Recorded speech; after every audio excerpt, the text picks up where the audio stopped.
Ontario's Minister of Energy and Electrification, Stephen Latche, earlier he was on the role of Education Minister. Now he is the Minister of Energy and Electrification. So Ontario lands major nuclear agreements abroad with Romania and France. So it will create jobs at home. So Ontario government announced the completion of first phase of site preparation for Ontario's first small modular reactor. And this is the first in G7 countries, which will be built in Darlington. Let's see what Minister of Energy and Electrification Stephen Latche has to say on this. An opportunity to really address a multitude of announcements because I've been busy since I've been appointed to the Ministry of Energy and Electrification by our Premier. First off, I was in Romania within days of being appointed to help sell Canadian refurbishment of CANDU reactors in the country. We signed a deal, $374 million investment. It's going to create jobs for Ontarians. We also announced that the Small Modular Reactor, those are the small nuclear reactors we're building in Ontario for the world, is on time and on budget as we build the first of four. The first small modular reactor of its kind in the G7 being built right here in Ontario under our Premier and government's leadership. We're very excited about this as we produce clean, affordable, and reliable energy. And of course, since then, we've announced $1 billion in hydroelectric refurbishments, very important as we further produce clean energy that is dependable and affordable for Ontario families.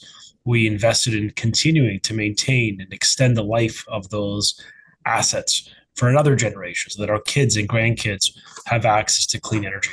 And of course, I just announced a plan as well, not long ago with the Premier to expand natural gas pipeline in many parts of Southern Ontario to help make energy more affordable for families, because our number one priority for Premier Ford is affordability. Too many families struggled under the former Liberals to eat or to heat their homes, and energy poverty was a real challenge.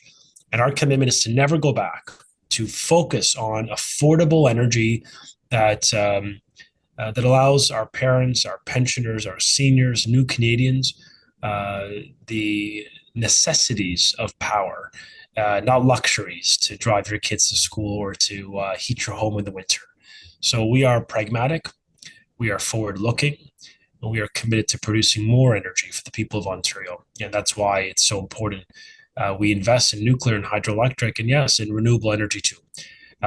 We are committed to affordable, reliable energy, and we're going to be producing much more as our economy grows and our economy electrifies, moving away from coal and using electricity. So it's a huge opportunity for our government and our province, and we're leaning in, understanding that affordable energy is our Premier's number one priority. Hello, Minister, and first of all, congratulations for the new post as the Minister of Energy and Electrification. We wish you all the best into that. Thank you. Minister, last week you announced a natural gas expansion to unlock the growth. How about the electricity? And what is being done to ensure you have the electricity to power this unprecedented growth? Absolutely. So on the natural gas side, this is an expansion of natural gas to people's homes. It's going to save them roughly $1,500 a year. It could be as high as $2,500 a year, which is a significant savings for families in this difficult economy.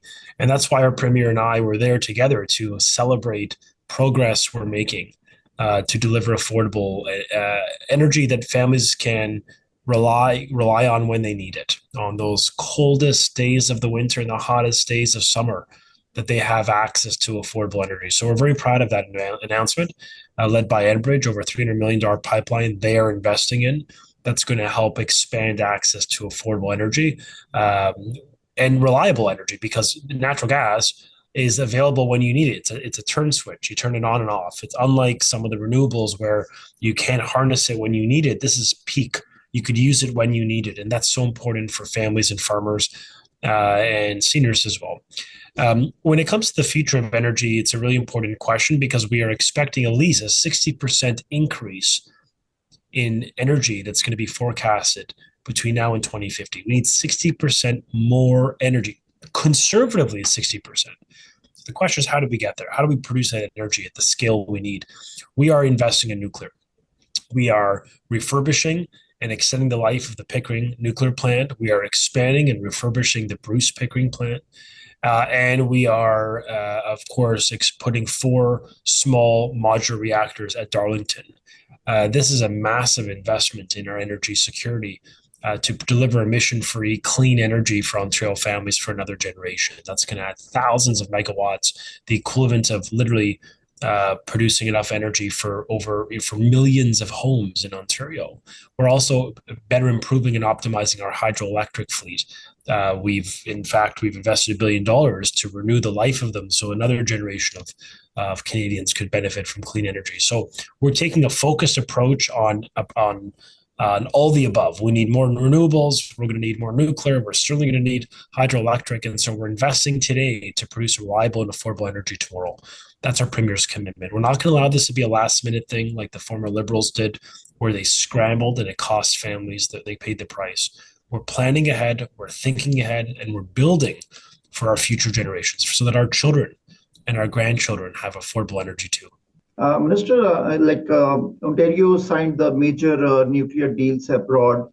If you can let us know where these deals are with which country, and also can Ontario, because this is a major investment, and can Ontario export also a nuclear agreement with other countries in the South Asia also?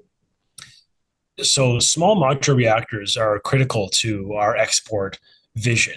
Keep in mind that Ontario is producing the first grid-scale small modular reactor in the G7. We're the first in the entire G7 to be leading as a nuclear superpower.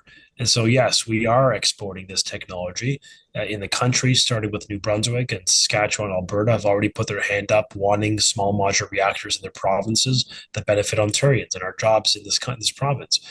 Poland has $100 billion of interest in exploratory interest in SMRs. Czech Republic, Estonia, Latvia. There's a huge emerging interest in the world for our technology and our ingenuity when it comes to nuclear, because it's reliable, it's safe, and it, of course, is affordable energy, among the most affordable. So we see a huge opportunity that Ontario can produce energy for the world, clean energy that is affordable for their economies and families. And I think this is a massive opportunity for Ontario to demonstrate that we are a clean energy superpower in the world, to create jobs for Canadians, opportunities for our families, and grow our economy in Ontario by exporting our technology and ingenuity to the world. So it's a huge play, and our Premier is leading the way in this respect, because he really sees Ontario as a solution to some of the great challenges the world faces when it comes to reducing emissions.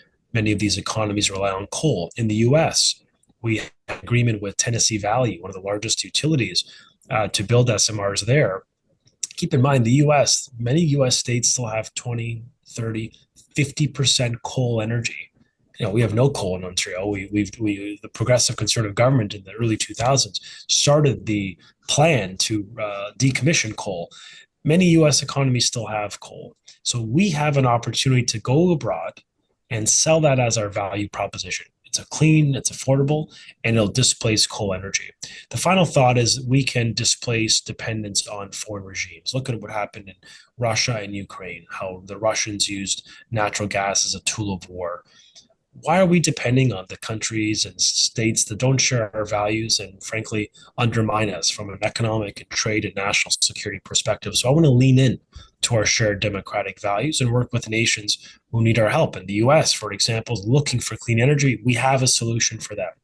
So we're going to really play into that. You may have noticed in the U.S., Democrats, Republicans, they're all talking about energy security.